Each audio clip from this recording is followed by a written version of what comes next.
All right, everyone. Welcome back to Dialogue Not Division.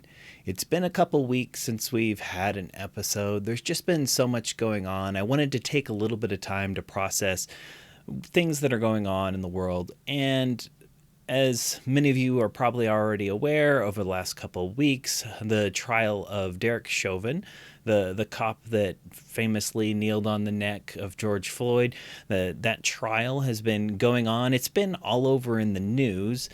And I've been trying to follow a lot of that lately and really just kind of dig into it, understand it better, understand the facts, understand why this issue seems to be so divisive right now. And this episode today, I wanted to talk a little bit about it, or primarily this episode is dedicated all to it, but I wanted to do it slightly different in a different format than our previous episodes. A lot of our other episodes, we really dig into one issue. We look deeply into, or we try to look at some of the facts from both sides and really dig into that. I like to show stats, different things. This one more, I just wanted to share some maybe personal opinions, share my thoughts on the trial, on how things are going, as well as some of the division that's been going on. Because really, strangely enough, this has been, well, not really strangely, it's been highly politicized. And so, of course, it's been kind of polarizing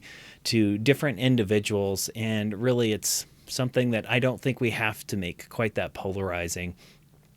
So with this, I've been following several different channels that have been covering this. Some solely covering this. Some of them are just covering kind of the highlights of the channel. I've watched a little bit as well of the actual stream, but watching the full trial, it's quite long. It's often boring. There's a lot of administrative details. When it comes to court cases, you spend a lot of time establishing baseline facts or baseline things that really don't go a lot into establishing guilt or innocence. It's kind of different things you have to establish and set the agreement on, so that when you start building on the logic or building on your cases onto that, everyone's on the same page. So there's a lot of that goes on. So really, I have been, just to be honest, watching a lot of the highlights or the summaries from different channels. And one thing that I've noticed is it's quite divisive. Of course, this has been highly publicized. You see a lot of media attention, especially in the beginning. This was put as, a pure murder of George Floyd. A lot of people are of that opinion. A lot of people still are of that opinion. And then other people, there's been a lot of dialogue on the other side where basically it said, there's more to this story. We should look into it more and understand both. There was I think two celebrities, one celebrity that said, why even have a trial? It's on video. He's guilty. Just lock him away or whatever. And I think this is a good illustration, or this concept or this thing is why trials are important, why one video angle or two video angles, it doesn't always tell the full story. And I wanted to talk a little bit about that. Before I dig into the kind of the controversy or some of the things I'm hearing, I did want to say I spent 6 years, quite a long time ago now. I think it's been 8 years ago. I spent 6 years as military police. I have had some training on this. As military police in the Air Force or security forces, you don't spend a whole lot of time doing the law enforcement mission. Always, you also do a lot of security, but you are trained law enforcement. We do go through a lot of the same training, a lot of the same concepts. You go through the arrest, apprehension, use of force, different of these concepts. So it does give me some personal firsthand knowledge. I've experienced some of these things. I've been in some of these situations firsthand. I wouldn't say I'm by any means an expert, and that's kind of why I don't want to dig super deep into a lot of the intricate details of either of the policy exactly, or of the legal case, because I'm an expert at neither. I do have a little bit more experience, I'd say, than the average person, in that I've actually been in law enforcement situations. I've had to deal with some of the chaotic things that happen, and may have to make some of those decisions, or even watch some bad decisions being made as the laws are enforced. So with that, as I said, I've been watching a couple different channels and noticed some of the dialogue going in. There's a lot of what I'd call not necessarily misinformation, but or information that's blown out of proportion, I would say, or there's a lot of polarizing stances people are trying to take on this. And what people aren't doing, or what I'm not seeing a lot of, is people really looking at both sides of this and trying to understand why this might be a polarizing topic. So I wanted to talk a little bit about that. I went through, and it was interesting since there's so many different things that people aren't taking into account or understanding. I was on a couple videos on my personal YouTube account, and I made some comments. I commented to a few people most of the time when I saw something where I felt like they were just they were taking a position that wasn't, or that was very extreme, and it didn't take into account any nuance. I'd post something on it on both sides. So I posted some kind of pro conviction and pro not guilty comments, depending on what it was on either side, to different people that were very polarized, and just to see how they would respond. And I got an interesting response, wide variety of responses, surprisingly, on the internet. I know we're all surprised about that. There were quite a few people that were just that just responded angrily, or called me names. There was also some people that said, "Oh, that's interesting. I didn't know that." And then they would go on further and clarify. But the biggest thing that surprised me was how many people didn't know some of the key facts or circumstances going around, or some of the people that didn't seem to even care. And I could tell a lot of people were ingrained in specific opinions and didn't care either way. For instance, one person, I posted something. I posted why I thought there was an actual decent case for the manslaughter charge to this one person, and the response was all caps. He died of overdose of fentanyl, 100%. No questions asked, all in caps. Don't be an idiot, something like that.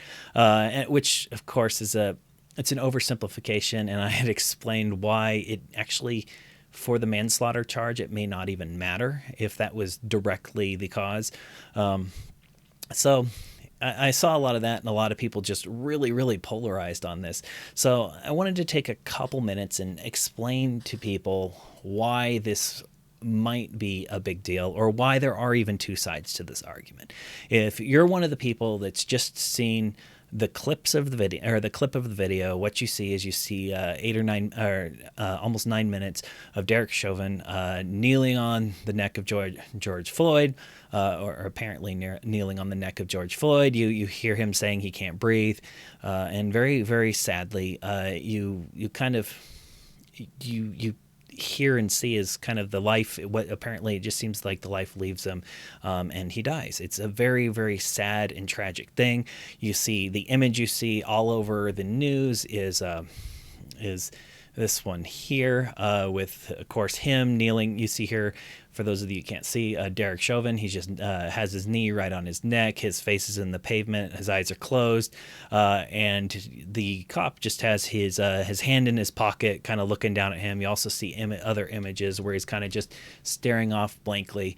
And really the perception that's been put out there is that this cop just threw him on the ground, stuck his knee on his neck, and waited there for 9 minutes until he died. And that's it. And that's the story you get a lot of times. You get this, well, that was a death sentence. He murdered him. He had ill intent. He just wanted to kill him. He's a racist. All these things have been said. And there's a lot more to the videotape than just that, and that's really not where it. That's not the whole story. It's definitely a terrible look. And the whole situation is terrible as well. So I'm going to go through a brief summary for those of you that have only seen that clip. I'm going to go through a brief summary of kind of what happened. I encourage everyone to go watch the full 20-30 minute interaction that this takes place on, so you can understand the full context. I've watched it multiple times, although it is very hard to watch towards the end, because you do know somebody is dying in this clip. So I'm going to give you, those of you that don't have time for that or don't want to stomach it, a summary of the situation. And some of this you'll have heard in the media, some of it you may not. It just depends on where you're getting your news source from. So long story short, you hear often that it was over a counterfeit bill. That is correct. So George Floyd, he went into a business. Again, this is all from what I've read, heard, what the bits I've come from the trial. I'm going to try to be as factual as possible. But so he went into a store. I believe he bought a pack of cigarettes. He was stumbling and acting a little weird, according to the clerk. From my understanding, he left the store and went and sat in his vehicle. The clerk found out that the bill he had was counterfeit, so he had passed a counterfeit bill. What you don't hear in the news as much, this came out more during the trial, is the clerk then went out to the vehicle and said, "Hey, this bill you passed me is counterfeit. Either return the cigarettes, or we can return or change." Basically tried to give him the opportunity to make it right. He refused, according to what happened in the trial. Basically said, "No, I'm not going to do it, won't do it." The clerk tried, I believe, twice to do that with him, 2 different times going out to him. I believe he was going to let it slide. His manager basically didn't want him to. So he did what anyone would do. He called the police. And that's right there. That's where everything goes. Everything goes a little crazy. So the police arrive on scene. One of the first things, of course, is Floyd doesn't keep his hands where he can see him. He's not listening to the police officer when the police officer approaches the vehicle. He's being very non-compliant, I'll put it that way, and his hands are kind of all over the place. Things are going on. The officer's not comfortable with it. Obviously, he's telling him put his hands on the steering wheel. I think later on he says put his hands on his head, different things like that. Basically, keep your hands where I can see you. Floyd is not making a lot of sense to me. He's scared. He says he basically says, don't shoot me, don't shoot me. He's obviously very scared. He says he lost his mother a while ago or something like that. He's very distraught. The whole thing, you can tell he's very, very scared. And so he does end up putting his hands where he can see him. And so the police officer, he reholsters his weapon. I didn't say he did. I do believe he pulled his weapon out. I don't think he aimed it directly at him. But he did do that when he was like fumbling away and his hands were in. So he puts it and he says, "Hey, I'm not going to shoot you. I'm not going to shoot you. It's okay. I'm not going to shoot you. Just keep your hands where I can see them, blah, blah, blah." He does try to de-escalate the situation, I'd say quite well at that point. And he just says, "Hey, I'm not going to, it's fine." Tries to reassure him. There's a whole lengthy part here where Floyd's just, again, he's very fearful. He keeps talking about this, goes on about him shooting, all that. He's not cooperating. The officer ends up pulling him out of the vehicle, gets the other people they get the other vehicle out of the way as well. And it just kind of really goes downhill from there. I'm not going to go in. Again, I encourage you to watch the full video because I don't want to give any details that aren't accurate. But what really happens is Floyd is resisting. He's not being cooperative. He's kind of all over the place.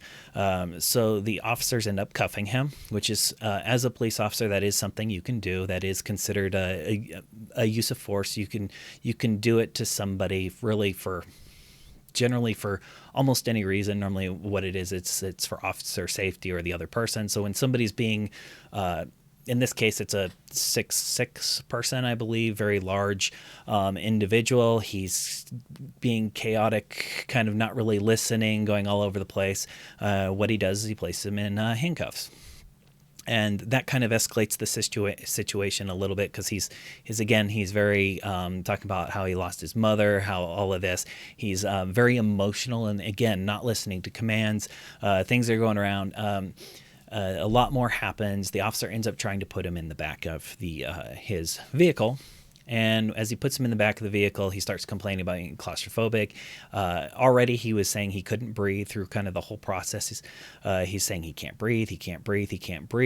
As he's going to put him in the vehicle, he claims he is claustrophobic. From my perspective, what I see is, to me, it seemed more of a almost like a panic attack.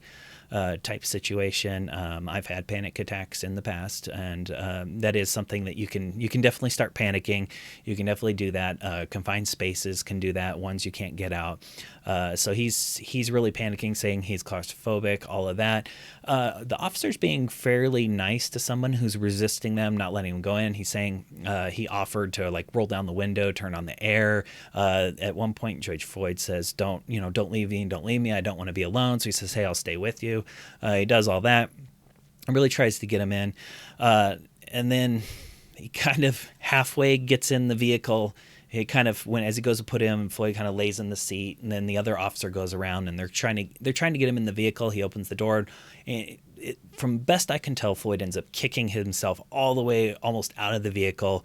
One thing I forgot to mention that's a big kind of sticking point for a lot of people on one side is before he's in the vehicle, he's saying, can you just put, one of the things he said is, can you just put me on the ground? Just put me on the ground instead.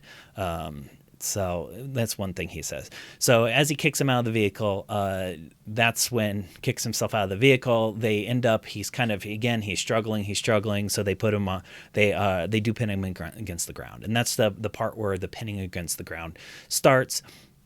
From there, multiple officers are on him. You do see again that image that I showed before. This is where Derek Chauvin puts his knee on the back of his neck and his other knee on the back of his lower back, I believe.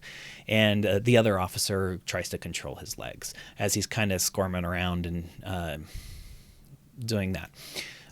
So that's happening. Some other things that have already happened that I failed to mention. So in kind of this, I believe it was nearly 20 minutes while they're struggling, trying to get him to cooperate, to get in the cop car, all of that. At some point or another, I believe he hit his nose.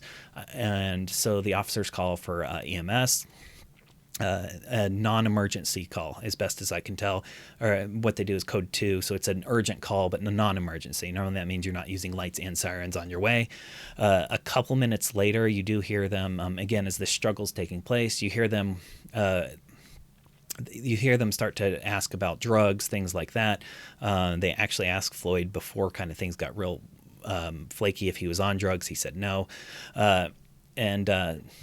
and so then a couple minutes after they make the initial call, the initial code 2 call, they escalate that, from what I could tell, to code 3 because they're worried about one, he's saying he can't breathe, and again, I actually don't know from the trial this was their reasoning. This is my assumption based off of the videos I've done, and as well as they're concerned about his potential drugs and what's called excited delirium or an overdose. So they start with a non-emergency call, so just it's urgent, get here. And a couple minutes later, they say, hey, something's seriously wrong other than just, a minor bloody nose or whatever happened during the scuffle, so let's get him over there. So as all this is transpiring, they know that they have EMS en route as an emergency, and they should be there shortly. So back to this part, they're continuing to struggle. They throw him on the ground, or they place him on the ground, I should say. They put the knee on the neck, and they're restraining him there. As all that's happening, he's still kind of struggling for a while. He's complaining he can't breathe, the famous, I can't breathe. And that goes on for, I believe it's nearly 9 minutes. So I think it's 8 minutes and 30 seconds. Don't quote me on that one. I'm sure the news source has the exact time frame, but it's a very long time that they have him there as he does that. A couple of things that are of note, and then I'll bring up is at one point the other officer there, not Chauvin, says, hey, should we place him on the recovery position? I'll come back to that later. I believe he actually asked that twice, and they say no. Of course, the whole time he's on the ground, it started to draw a crowd now as they're on there. The crowd starts yelling. They're yelling at the officers. All kinds of stuff's going on. You can tell the officers are concerned. There's another officer or two there that are also trying to help control the crowd, keep them off. The crowd starts yelling to get off his neck. Floyd, again, is saying he can't breathe. The officers say, hey, you can talk. You're talking to me. You can breathe. It's okay. Things like that. That's a pretty common thing for I'm going to use a reference I know of a panic attack. You feel like you can't breathe. You can talk. You can really breathe. You feel like you can't. So it's a common thing when people say, "Hey, you're talking. You can breathe." So the officers say that they're reassuring them, "Hey, you're talking. You can breathe. You can breathe." And so it goes on. The crowd's more and more getting involved. They're more and more getting hostile. Eventually, they do. He kind of stops struggling. He stopped struggling, I believe, about 6.5 minutes in, something to that effect. And the last 2.5 minutes are him kneeling on his neck until EMS arrives. And that's one of my big sticking points, and I'll bring that there. Is there the 2.5 minutes? He's not really. He doesn't seem to be moving or any of that. The crowd's yelling at them, "Hey, you're killing him. Get off his neck, get off his neck." I think someone says, "Hey, can you, check his pulse, check his pulse." One of the officers does come over towards the end and checks his pulse. They don't say whether or not they felt a pulse or not. And then what happens is EMS finally arrives. They scoot him onto a stretcher, throw him in EMS, and leave. So that's the story, and it looks absolutely terrible. Everything's going, especially when you're looking at it in the context of an officer just threw their knee on them, and and that's they just waited until he died. So a couple things going on here. That's kind of the narrative of the story. A few other facts come out, of course. The store clerk did mention he was acting erratic. It did turn out that he had both fentanyl and meth in his system. He had several times over lethal dose of fentanyl in his system. So that was one factor that we'll talk about in a little bit. A lot of people say that doesn't matter. A lot of people say that does matter. So that's one factor that came out. Another thing that's actually a lesser known or not as reported thing is the ambulance came, did a scoop and go. Basically, they grabbed him. They moved 3 blocks away, and then they started to try to resuscitate him. Assuming what the common assumption is now, I don't think they've interviewed the EMS just yet. Perhaps I'm mistaken. The assumption there is basically the EMS didn't think the scene was safe. They were afraid of being attacked by the crowd that was going up there, and so they actually went a couple blocks away and tried to resuscitate him. And by all accounts, he was dead already. So that's what's going on. Really, what it is, it's a very long event. What you do see in the beginning is, and this doesn't excuse anything towards the end, what you see in the beginning is an officer, for the most part, being fairly patient, I would say, with an individual that's not complying and is kind of pulling away, trying to get away, doing all of that, being what we would call, I would say, passive resistant, but it was actually active. He's kind of pulling away and going at it and a lot of that stuff. So it's very resistant, mildly resistant, I would say, individual, and you see them for very, very long time trying to deal with him, and you see some attempts to de-escalate the situation. You see things like, "Hey, I'm not going to shoot you. I'm not going to shoot you," things like that. You did see them ask, "Hey, are you on any drugs?" Which, again, if I'm a criminal that's on drugs, I'm probably not going to answer the cops on that one. But they did say, "Hey, is there something going on here?" They tried to give him that opportunity to say that way they could call EMS. He offered to roll the window down for him in the confined space, all of that. So for a lot of times you see them trying within pretty good reason, trying to make him comfortable, trying to do some of the stuff. And then, of course, towards the end, you see him there on the ground. It's just there. They're restraining him. So the charges brought forth, I believe there's several of them. There's a couple variations of murder that they're bringing forward for Derek Chauvin, as well as a manslaughter charge. And I would encourage you to go look at one of the channels that breaks down what's actually required to prove those charges. In my personal opinion, there is what the situation in no way meets the murder charges, and I think there's a really good case, or there's a decent case for bringing a manslaughter charge. If I was a prosecutor, based off of my limited knowledge or my current limited knowledge of the law, I would have probably brought a manslaughter charge case to that. I think the rest is an overreach, and I'll go into that in a second. So what you're seeing now is two sides with a big big disagreement and a big thing we're seeing there. So there's the side that says this was a murder. He intentionally, he's a racist. He tried to kill him. He wanted to kill him. There's that point of view. Another point of view is, this cop is just a terrible cop, and he was grossly negligent and cold-hearted, and he killed him that way. And that's more of a kind of what the manslaughter normally does. There's that point of view. And then another point of view that you're hearing a lot is that there's a whole section of people that are very, very, very closely focusing on that.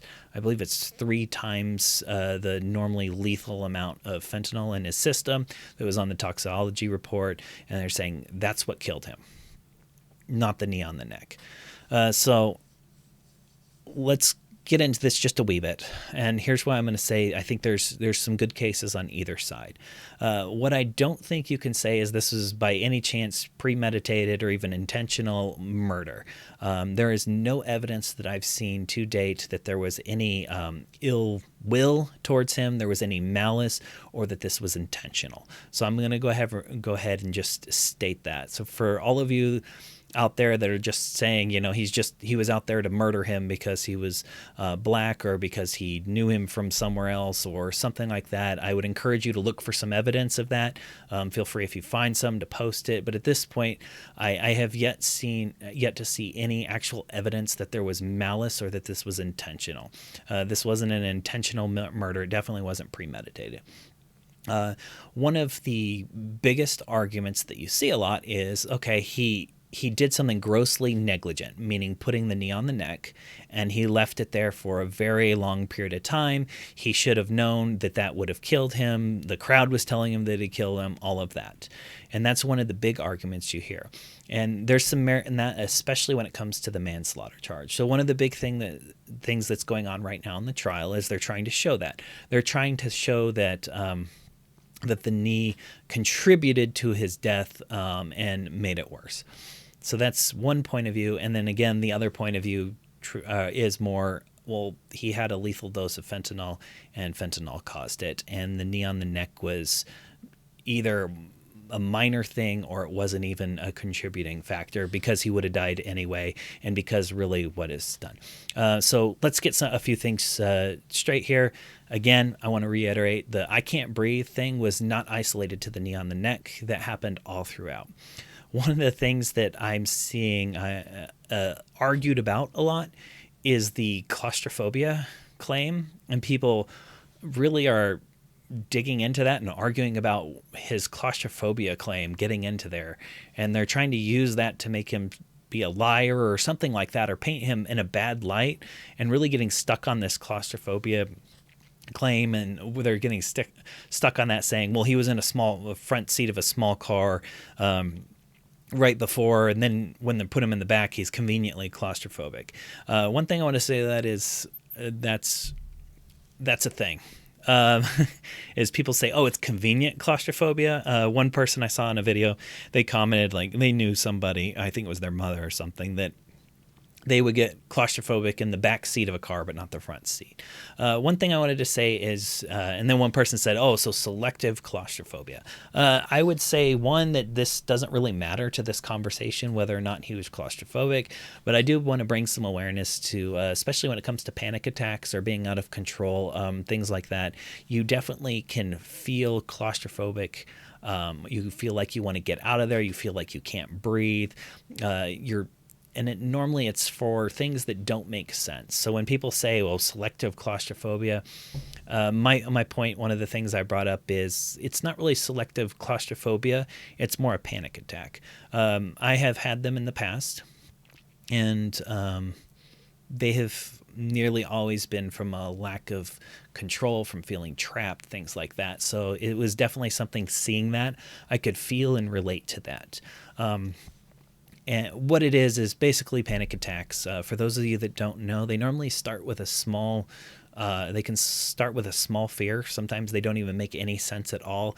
It's something that in your mind isn't real. I'll give you an example. I had them once in a barber chair because I felt trapped and felt like it wasn't socially acceptable to move. You have the little thing around your neck; it was a little tight. You're afraid. You're afraid you can't breathe, and it's something that that's dumb. You know you're fine. You know nothing's going to happen. But just that feeling, knowing that you can't easily leave, that it's there, you start worrying. And when you have a panic attack, the worry just builds up. And what happens is you start worrying, at least for me, the heart would start beating fast. You start feeling really hot. You feel like you can't really breathe. And again, all of this comes in it. You feel almost like you're going to die, even though you know that it's not true. And almost always that feeling is you want to get out of there. You want to escape. You want to go away. And that's something I pointed out in that comment, even though that's, again, this argument over whether or not he had claustrophobia or whether or not it was a panic attack or if it was something else. It doesn't really matter in the grand scheme of things, because if you're having a panic attack, you're having a panic attack, but that doesn't necessarily mean that you're not going to get arrested that day. And it's not saying that nobody would ever fake a panic attack to try to get out of being arrested. And, just the matter of being arrested is likely to give someone a panic attack. So with that, I wanted to say that is absolutely a thing, that selective claustrophobia. Really, I would say in that case, it's not claustrophobia; it's more of a panic attack. But by far, the easiest way to explain it to somebody that is claustrophobia. I've done it in the past where you're like, you don't want to be in that. It's trapped in a confined space, because then you'll be afraid of it, because you're afraid of getting a panic attack. A lot of times with panic attacks, you start getting afraid of having a panic attack because you've had one in that situation before. That fear spirals out of control, and it starts that whole cycle, the fast heartbeat, feeling like you can't breathe, feeling hot, all of that. And it really just goes from there. And again, it doesn't necessarily make sense. So I kind of talked about that a little bit. I did want to bring that to some people's attention just because it's not something that makes sense. And somebody absolutely can be claustrophobic, or in this case, a panic attack or that fear of control, in the back of a police car, which I've been in the back of one. It's not comfortable and you're trapped back there. Whereas when you're in the driver's seat of your own vehicle, you feel like, you can pull over anytime, you can jump out anytime. So there is a difference there. That is something, again, I think that has absolutely no bearing on the case for Derek Chauvin. It doesn't really matter in the long run, but again, it's something I wanted to bring up because it's a common point of topic. The other big thing that you'll hear one side latch onto is that, again, the massive amount of drugs in the system, between that and the I can't breathe in the vehicle. It's quite clear from at least the toxicology reports and all of that thing that he was under both not just the toxicology reports, but also the reports on scene, even the camera footage. You can see that he's likely under the influence of something. The police officers also discuss that. You can see that there's a lot going on there, which if you are overdosing or things like that, there's something called excited delirium, where you absolutely don't kind of make sense. You can be really strong. All kinds of things happen. And you can feel like you can't breathe, like your heart's pounding out of your chest, like you're going to have a heart attack, all of those things. And so a lot of people say, well, he had that, obviously this excited delirium. Well, it's 100% that. Nothing the officer did matters. So not guilty. This is a witch hunt. He's just not guilty. And like that one person said, 100% drug induced. So I want to take a moment and just play the devil's advocate for this and try, if you're one of those people, I want you to understand where at least some people are coming from, or a good portion of the people. So when you have somebody in custody, and here I'm going to talk about, they've apprehended him, he's in handcuffs, he's on the ground, you have a duty of care to the person, which means you do have to take care of them. They are in your custody, so you do have a duty of care. And what the big thing that concerned me, or the big thing I saw, the biggest argument I think where there's some merit or there's a good case, is you see all that. They got him on the ground. They're on him. Sure, he's been saying he can't breathe the whole time, even when he's that. They hear him breathing. They're good to go. They know he's breathing. They can feel him breathing. He's talking. He's still wiggling around. They know he's probably suffering from that excited delirium. They know they have EMS en route, and they're doing all that. My biggest problem is that last about 2.5, 3 minutes where he stops moving, he stops responding, and they just stay there. During that time, or right before, you also hear one of the officers say, "Hey, should we move them into the recovery position?" I mentioned this before. So one of the things that's not widely reported is at one point, and in the training manual that was available at that time, there was a knee on the neck restraining method that was in the manual for police officers to use that quite clearly demonstrates the knee on the neck, and it was labeled as I believe it was labeled as a maximum control position. One of the ways it was used was for excited delirium. This was something that they were, in theory, allowed to do. We heard in the trial several times that it wasn't a trained position, meaning they didn't go out and train that. They didn't think Chauvin was trained in that, and I believe the manual says you had to be trained in it to use it. So it was a position that was trained and used. So up until a certain point, you say, "Hey, this is a good position," and then what it says is once they're here, when it's available, move them to the recovery position. And so you hear this other officer say, "Hey, should we move them to the recovery position?" This officer that had been on duty for, I think, 4 days and asks him that. And Chauvin says basically the effect of no. I think they asked twice, if I'm not mistaken. And he says no. And they just kind of hold him there until EMS arrives. And that's where I think the manslaughter charge has some merit. Hear me out here. I understand that if you're one of those ones that said, well, he was going to die from fentanyl, here's the thing. They know he's on drugs. They suspect, I should say, he's on drugs. They suspect him of excited delirium, possible overdose. And he stops breathing, he stops moving, he stops struggling. Your partner is saying, "Hey, we should probably move him into the recovery position," like our manual says, to let him recover. You hear the crowd saying, "Take your knee off his neck, you're killing him, you're doing all of this." My argument is, hey, wouldn't a reasonable person just take your knee off his neck, check to see, make sure he has a pulse and all that? Again, one of them did eventually check for a pulse. I don't know if they felt one or not. To me, it seems reasonable that you would do that. And you have that duty of care. So if somebody stops breathing, if they're doing that, absolutely the right thing to do if there's no pulse is they need to uncuff him and start CPR. And that's the argument there. One of the arguments that the prosecutors are making is there was quite clearly he had a duty of care, even if he was dying of his own overdose and what you were doing has no effect. You have that duty of care. When he stops breathing, you should have started the chest compressions and started doing that. And basically that potentially could have saved his life. So you were negligent, didn't do what you were supposed to do. You didn't meet your duty of care. And so you drastically lowered his chances of living. I believe it's something like, this was testified in the trial by one of the doctors. I think it was somewhere between 10 and 14% chance. Your chances of dying after your heart stops goes up 10 to 14% for every minute that you don't do chest compressions. And we're talking about, I think, 3-4 minutes here between that time and the time the ambulance arrives. So that's kind of the manslaughter case, is it's gross negligence that contributed to his death. Is you didn't provide that duty of care, you didn't do that, you still kept doing the knee on the neck thing. Again, whether or not you feel that contributed to that. So even if he overdosed, you didn't do your job. You didn't do it properly, and you had a disregard for his life and just kind of let him die. And so that's where the manslaughter charge, there is an argument for that.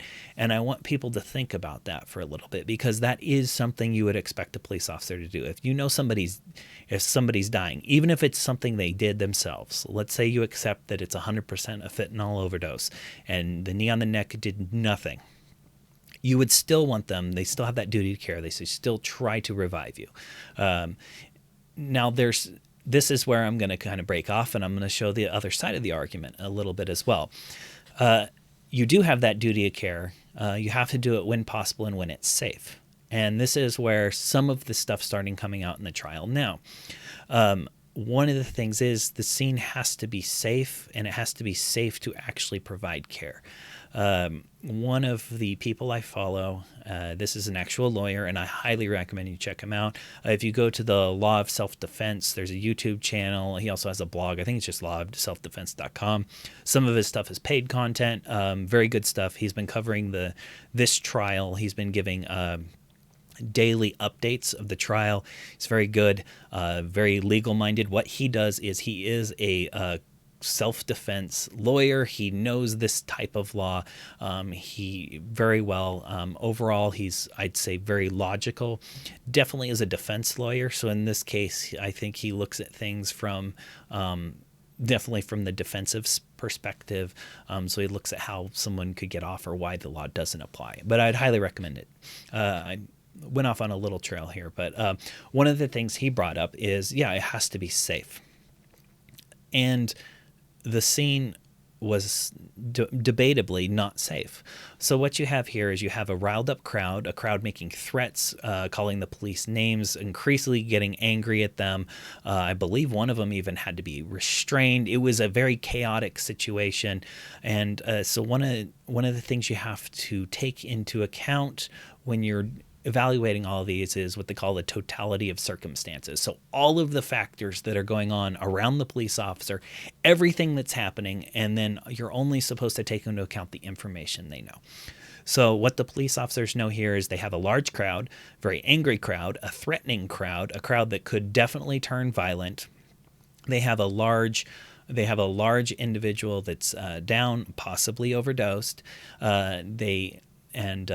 With that, they know that to do CPR, they would have to uncuff him. And one of the things that came out in the court is they've been trained that it's very likely with an overdose victim or something like that, if you resuscitate them, they will become violent again.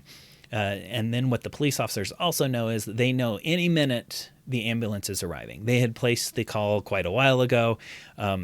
From what I've saw, the ambulance response was slower than expected, or what I heard. I haven't seen numbers to quantify that or even prove that.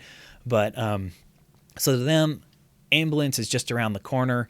The ambulance will be able to provide them with the best care they can. Another thing the ambulance have, this is the law of self-defense individual argues this a lot. The ambulance carries, according to him, they carry a very powerful sedative specifically for these cases. So when you revive the person, they quite often, especially when they're under excited delirium or something like that, they get violent. They give them the sedative, and it makes it safer for both the individual and everywhere around them. So the argument there is that the scene likely wasn't safe. And so at that point, they couldn't uncuff him. They couldn't give him chest compressions without endangering themselves and others. I think there's an argument there. Obviously, in hindsight, you look at it and you go, oh, of course you should uncuff them. In hindsight, knowing what you know now, of course, the officers didn't have that luxury of the hindsight. So, I can understand that argument that it may not have been safe. One of the things that was presented in the evidence as well to contributing thing is the ambulance got there. Normally what you do is they start chest compressions, or they start providing aid immediately on scene, basically do it immediately, and then you move them into the ambulance and take them back. What the ambulance did instead is they decided to just scoop them up, throw them in the gurney, move them in the ambulance, and then they drove, I believe, 2 or 3 blocks away, stopped, and then started trying to resuscitate him 2 or 3 blocks away. And the reason for that, apparently, again, was they didn't feel safe on site. Even with the police officers there, they didn't feel safe. They were, and this came out in trial, they said, yeah, there's been cases where ambulances have been attacked, things like that. So even the EMS members didn't feel safe on site, providing CPR on site in that environment, with all of the officers providing cover for him. So that's some evidence that shows that it's possible that officers thinking it's not safe to provide CPR, or for the officers not to do it, that might have been reasonable. And I'm not here to necessarily agree with that or disagree with that at this point. I think that's really up to the jury. For me to make that determination, I'd love to hear some of this actual evidence. The best I can tell is there was quite a bit. The defense was definitely winning that one on cross-examination from what I heard. That's what I wanted to say there. There's really two sides to that, and I think a reasonable person could take either position, knowing all the facts could take either position.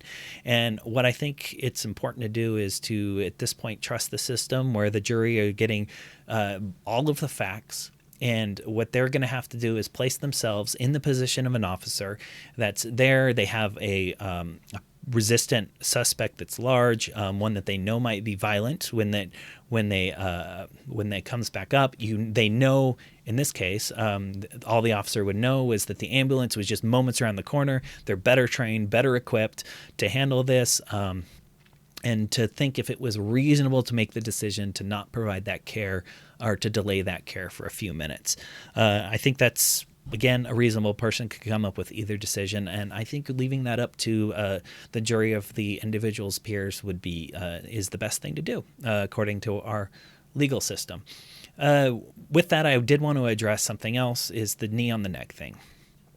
I probably should address that first. A knee to the neck like that, and like what he's doing, is not the death sentence the media made it out to be. I want to be quite clear there.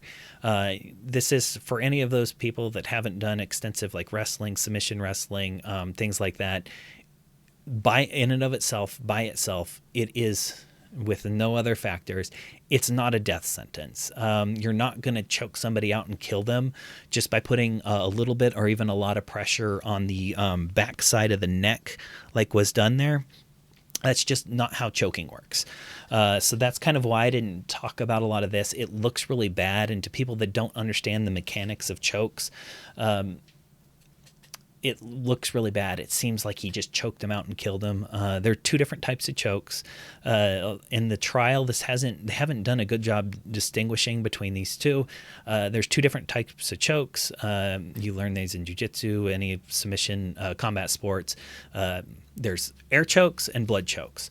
So what you can do is if you cut off the airway to the individual, these normally take a little bit longer. If you cut off the airway, the body doesn't get oxygen, you pass out. The other way is you can do what's called a blood choke. And in this case, you have two arteries on the side of your neck, the carotid arteries. If you cut off the blood flow there by compressing that, it actually doesn't take much pressure on both sides. You can actually choke somebody out in a matter of seconds, and that's what we'd call, I'm sure there's a medical term for it, it's a blood choke. You could argue potentially that, or some people are trying to argue that the knee on the neck was a blood choke. Not really. I would say that it's not likely. In my opinion, as someone that's done jiu-jitsu or who did do jiu-jitsu for several years, first off, the artery is more on the front, and as any jiu-jitsu practitioner should know, for a blood choke, you really have to get both arteries. You have to take both arteries, compress them, and if you do fully compress them, it's a matter of seconds. That's another thing that I keep hearing said, though, that another piece of extreme stuff that I'm trying to do is I hear a lot of this. Well, if you can breathe, or if you can talk, you can breathe. If you can talk, there's no choke. That's not necessarily true. I would say most of the time that's true. A wind choke, if you can talk, you probably can make it through. A blood choke, there are times where you can get choked slowly. If it's not quite right, it's not fully depressing both of the arteries here. It can absolutely constrict blood flow to your brain, and it can be a much slower process and take a lot longer. This has happened to me in jiu-jitsu. It happens quite a bit. At least it happened quite a bit to me, especially with one or two partners. They had a couple chokes they were pretty bad at, and you kind of defend it, and you get in there, and you get a little space to basically get your arteries a little space. And what'll happen is it'll kind of compress it, and you don't get full flow to on either side, and it's a very long, drawn out process, and you can pass out. If something like that happens, you can definitely talk. At least I could. You could talk, and yet it still could, in theory, be choking you enough to I would assume, I'm not a medical doctor, kill you if held for a very, very long time, including after the time you passed out. However, with that, you really do have to cut off both sides. At least to my knowledge, I've never seen it done with only one carotid artery cut off. You have the whole other one. You're very good. You're good. Other complicating factors, of course, would be things like when you're struggling, you use more energy, like he was. So when you're struggling, you use up a lot more of that oxygen. So you could definitely pass out a lot easier with a worse choke or less constriction. But again, I'm not seeing the knee on the neck, which was more towards the back of the neck. I'm making an assumption here. A few of you, if you're well informed, may try to correct me, I guess, and say that the knee wasn't on his neck. One of the things that came out at the trial as well is they showed two camera angles to, I believe it was the police chief. One was from the phone that, it's the famous angle, the one I showed before. It shows what appears to be the knee on the neck, and then they showed the actual police body cam footage, and the one that says, where is the knee here? It's the knee's on the neck, and then they say here's the exact same moment, but this is the footage from the cop's body cam. Where is the knee? Is it on his shoulder? And it says, yeah, it looks like it's on his shoulder. So a lot of people are taking this one moment in time, and they're really trying to debate that it was on his shoulder. It was on his shoulder. Again, I don't think it matters, and I don't think based off of that one blurry image you should necessarily discount the whole images that we've seen from the other angle, or how it looks or how it appears. So I'm kind of putting all of that to the side. I'm assuming that the knee was on the neck. But again, the way it was on the neck, back of the neck, your arteries are in the front. I just don't see it being very likely that was any type of choke. That said, another thing that is trained, or another thing that is coming up from the prosecution, is something called positional asphyxiation. This is from my understanding, fairly rare phenomenon. It happens where people that are handcuffed in police custody on their stomach for long periods of time, they die unexplainably. The theory behind this is that what happens is basically when you're sitting on their chest, or their knee on the chest, or something like that they can't take their full breaths. So their chest can't expand fully, so they don't get as much oxygen, and so they pass away.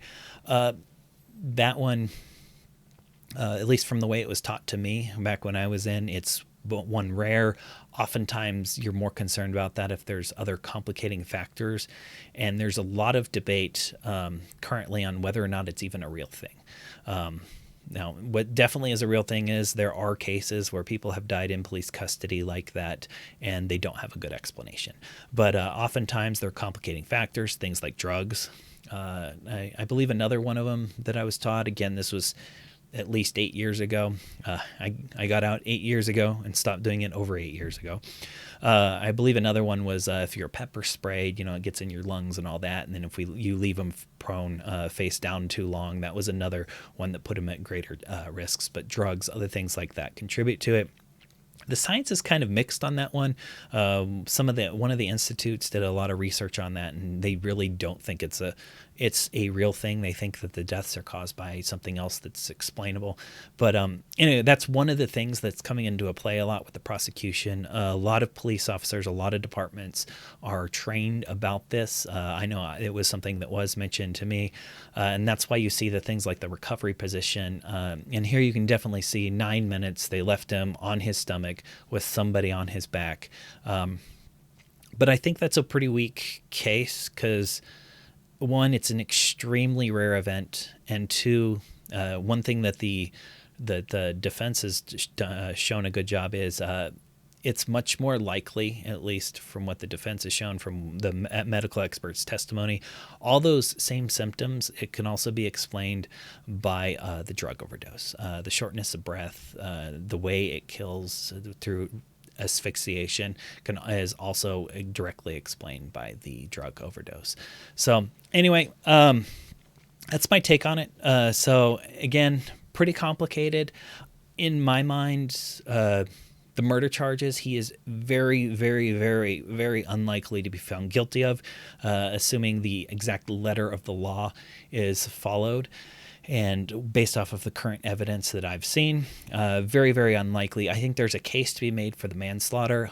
By the day, as they make their case and as the different people are testifying, including the EMS talking about how the scene may or may not be safe.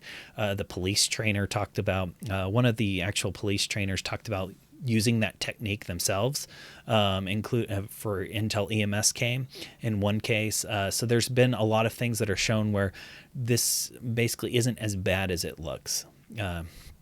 So overall, I think he's unlikely to be convicted of definitely of any kind of murder, of manslaughter. I think there's a case to be made there. So far, I do not think the prosecution has made that case, and I think the defense has left holes in their story a mile wide with reasonable doubt. So do I think they're proving beyond a reasonable doubt right now that he committed manslaughter? No. That's my personal opinion. Again, as I said earlier, I do think there's a good case, or a reasonable person looking at all the facts could come to a different conclusion. I would encourage people to spend a little time, research both sides. That's one of the things that I'm not seeing a lot of people doing online with the comments. Is they're shoehorning themselves into their one opinion, and they're reading all the stuff that backs up their opinion, namely mostly the mainstream media, and they're not necessarily looking for the other explanations, trying to understand the officer procedures. They're trying to understand whether or not this was actually in the handbook, whether or not it was, as the police chief said, it wasn't taught. But again, the actual self-defense teacher said they've used the position before, or a similar position, I should say. So again, I'm trying to prepare people to understand that this is not a clear-cut case of like intentional murder. I see there's very, very, very likely to be a lot of upset when this trial is over. Not everyone has time to dig into all of the conversations that are happening, the evidence. What I'm seeing a lot is mainstream media focusing very much on the prosecution's case, on the very small wins the prosecution makes, because normally the way it works is the prosecution right now, they're calling up witnesses. They're kind of asking them very, very narrow questions. And so they're answering that, and they're giving them answers that, of course, look bad for Chauvin. And then what's happening is later on, or of course afterwards, the defense gets to cross-examine them. So they add the nuance or the detail or the background or even the other positions in there, and that makes it realize that it's actually not as bad as the prosecution made it sound by putting it out of context. For instance, one of the things brought up is they're liking to hammer exactly, is this read this policy exactly what's highlighted, and evidently, at least according to the law of self-defense person, they're leaving out a lot of the words or sections that say, this is our policy, assuming it is safe, or assuming that the scene will, or assuming that, because nearly everything in police, you have to take in that totality of the circumstances, see if it is safe, it's a good idea. There are situations where this policy wouldn't actually apply, where you can discount the policy. Basically, all the policies are conditional. Policing really is about what a reasonable officer would do in that situation, given only the facts that they know at that time. And the courts have held that up many, many, many times, because really, especially in this situation, this was a very, very complex, difficult situation, especially in the first beginning when things are happening and as the crowds start coming in, and evidently it was right next to a pretty busy street, and there's just all kinds of stuff going on. There's different things that are being said. There are other people threatening the police. There's so many things the police officers have to take into account. Now, that said, I also think it's not that hard for when he stops struggling and the crowd's yelling at you to take your knee off his neck, take your knee off the neck. I still think Chauvin is could have made better choices. At a minimum, I think he is. I don't think he was a very intelligent person at that time. Now, perhaps that's because he'd been dealing with somebody trying to be nice for 20 minutes and he was exhausted and didn't make a good decision. I don't really care, to be honest. There's definitely a case to say he wasn't a very he didn't make smart choices, as we would tell our kids, make smart choices. I don't think he made a smart choice at all in that situation. But at this point, I'm not seeing a good case for calling a murderer. I haven't seen any evidence yet that this was actually race-based. Not yet. Now, perhaps I'm wrong. Feel free to add that in the comments or send me an email, dialoguenotdivision@gmail.com. This is a long story short, big long rant. Or not really rant, explanation. What I want you to get from that is please do just look into both sides. Realize that this was a very complex situation. Realize that the actual law involved, that this is actually a borderline case, and it's not as clear cut as either the media made it. What I was trying to say earlier is the media seems to focus on the wins for the prosecution, but they're not really focusing on the wins for the defense. And the defense, especially in the last couple of days, have had a lot of very, very significant wins. They have had a lot of the state's own witness, meaning the prosecution's witnesses, they're calling, basically testify in ways that are actually really good to them because they ask them a question. And really what you're seeing is that the prosecution is trying to stretch this case to be more than it is. What I mean by that is I don't think murder legally fits this case. I think that this should have been tried as a manslaughter case, in my personal opinion. So again, understand there's a possibility that this goes to not guilty verdict. And understand that doesn't make necessarily the system racist. That doesn't mean that what happened wasn't tragic. This doesn't mean that Derek Chauvin shouldn't be fired.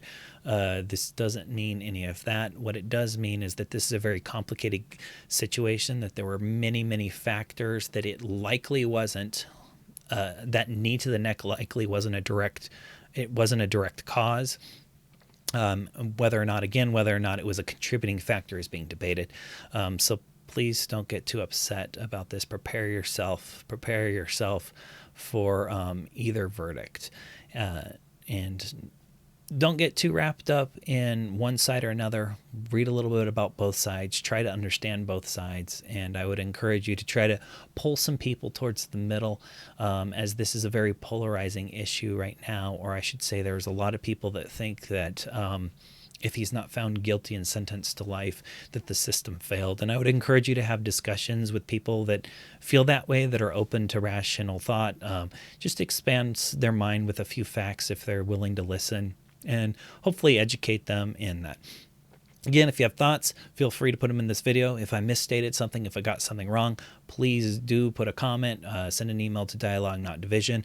I am trying to make these as factual as possible, or when it's something that I'm assuming or I've heard, I'm trying to say that. I highly encourage you to go check out the Law of Self-Defense's videos on this topic. He has daily videos where he goes through and he kind of summarizes the prosecution and defense. I think those are excellent videos.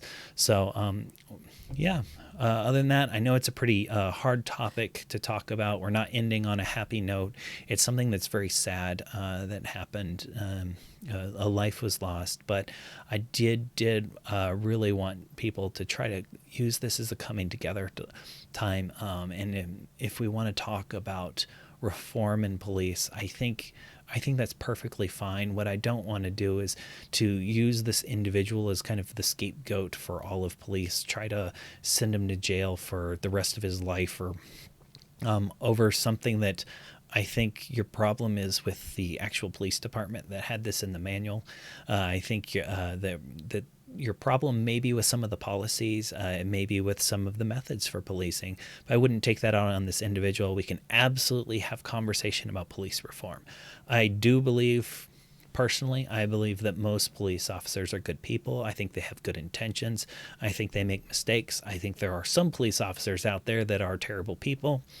I experienced in my time in military police, I experienced some cops that I didn't think I didn't think we're good people. We'll put it that way.